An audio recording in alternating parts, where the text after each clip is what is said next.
Going back to the reign of Pramaha Thamaraja of Ayutthaya, a legend was told and has been told until nowadays. Legend has it that 430 years ago, a boy was born and became a very faithful Buddhist, and his story has been told until the present time. He has been known as Luang Tuad, and his story has been told in many legends with several names, some of which we have probably never heard of, such as Thalanka Ongdam, พระสามีราโม and the name of his official title, สมเด็จเจ้าราชมุนีสามีรามาคุณูปมาจารย์ bestowed on him by สมเด็จพระมหาธรรมราชา for his impressive translation work of พระไตรปิฎก in the Golden Seed.Sometimes we may hear people call him by the name สมเด็จเจ้าพระโค However, the most familiar name of all is หลวงปู่ทวดเหยียบน้ำทะเลจืด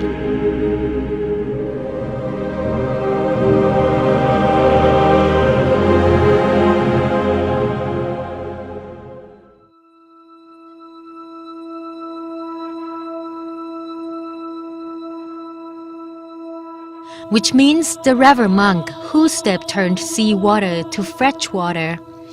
This was a place where the phenomenon that illustrated his well-known magic power took place.The long thunder rumbles and lightning above a small hut in the middle of a rice field in Ban Son Jan, เมืองจะทิ้งพระ on the Friday night of the 5th lunar month of the year of the dragon, or 1582, was a miraculous phenomenon.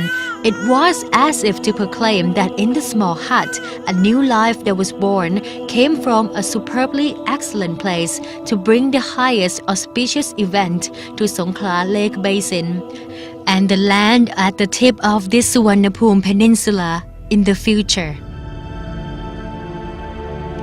At a structure where workers of Pan the millionaire lived in Tambon Di Luang, อำเภอสถิงพระ Songkhla Province, Mrs. Chan gave birth to a boy named Pu, meaning a crab, the name given to him because he crawled like a crab.Mr. Hu, the father, buried the placenta of the boy under a liap tree not far from the place where he was born. Nowadays, the place is the location of a Buddhist monk lodging called Samnak Song Ton Liap. The legendary site where a river monk of Siam originated and became known as หลวงปู่ทวดเหยียบน้ำทะเลจืด which means the revered monk whose step turned sea water to fresh water.Legend has it that Mr. Hu and Mrs. Chan were poor and owed Pan the millionaire some money, and so the couple came to live on Pan's land in order to work and repay him. 7 days after giving birth to the boy, Pu, Pan pressed a debt claim on her. She begged him to wait until she was recovered, but he did not agree to it.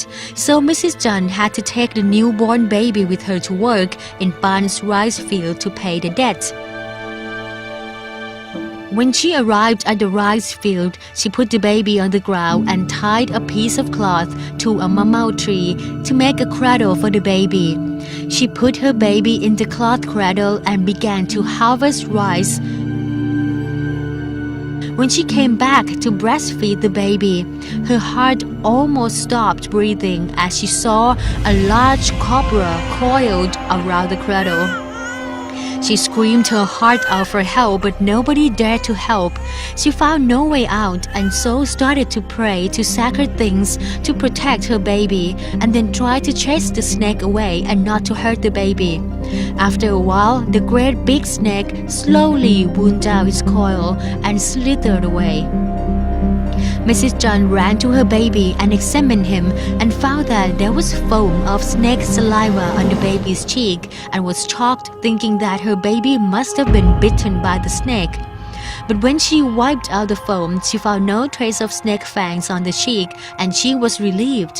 However, she was surprised to see that in the foam of saliva, there was a small glittering glass ball.Mrs. Chan carried the baby close to her breast and began to realize an auspicious sign, implying that her baby's life in the future would not be like just a common rice farmer's son.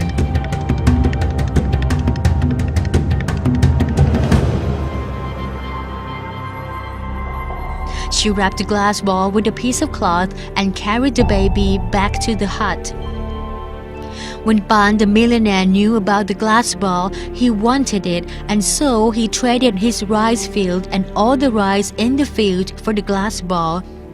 Not long after he had the glass ball in his possession, many misfortunes happened to him and his family.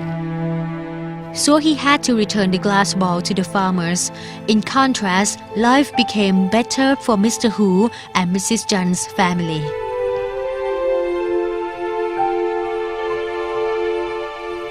The place where the story took place is now situated Naplay-English.mp4 in ตำบลชุมพล อำเภอสถิงพระ Songkhla Province, the place where you are now visiting. In this monk's abode area, there is a pavilion which houses images of Tuad Hu and Tuad Jan, paying respect to a great big cobra coiling around baby Boo's cradle. These images depicting the story are here so that visitors can pay respect to Luang Tuad, who had special magic power. This can be regarded as a way of learning closely about the history of his life. About 300 meters away from Naplay-English.mp4 is the site where Mr. Hu buried his baby's placenta, which is presently known as สำนักสงฆ์ต้นเลียบ. There is a giant liap tree with a circumference of 21 meters, standing with its branches extending all around it, making a shade for visitors to the place, and the tree has been here for more than 400 years. It is so exciting and amazing that a story that happened over 400 years ago can become alive in our memory as we are here at the place where we can imagine the life of the revered Luang Tuad from his birth to the present time, when his reverence still exists in the heart of all people who have respect for the revered monk of the south, หลวงปู่ทวดเหยียบน้ำทะเลจืด which means the revered monk whose step turned sea water to fresh water.